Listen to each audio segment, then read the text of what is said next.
So, okay guys, ito yung pinakasimple na pagkain na aking ginawa at very first time na kumain ako ng tinatawag na ah, rice against hunger. So, rice soy sa fortified meals. Wow, grabe. First time ko nakain guys, pero nakalima na ata ako kumain mula kaninang umaga until now. Napakagandang pakiramdam ko. Alam niyo ba kung ano ra ang partner niya? Nagkuha lang ako ng daon ng kamuti sa garden, tapos giblans ko lang sa water na may asin, gin-drain ko lang, and then yun lang ang inulam ko, yun lang ang kinain ko. As a positive of autoimmune na disorder, thanks God talaga na hindi ako hanggang ngayon nangangati or hindi ako namimigat. So, this is my first time na kumain ako nitong uh, rice against hunger. So, rice soy. So, di ba allergy ako sa soy? Ang ginawa ko guys, kinislan ko lang siya.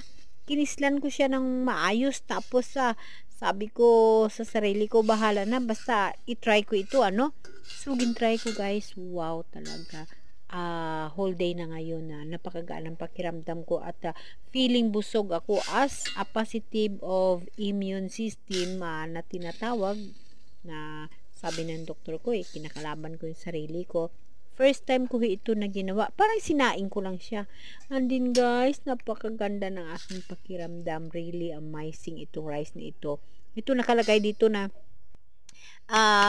rice soy fortified meal to end hunger by 2030.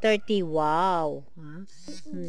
So, tama ka, napakaganda nito guys. So, sa dulo ng video ko na ito, na picturean ko ata itong kanyang plastic. Napakaganda guys.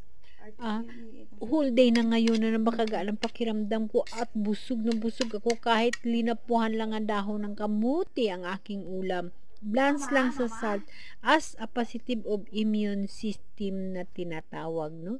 Sa autoimmune na disorder, yung allergy tayo, super allergy sa lahat ng bagay. Kaya thank you so much sa pagkain na ito.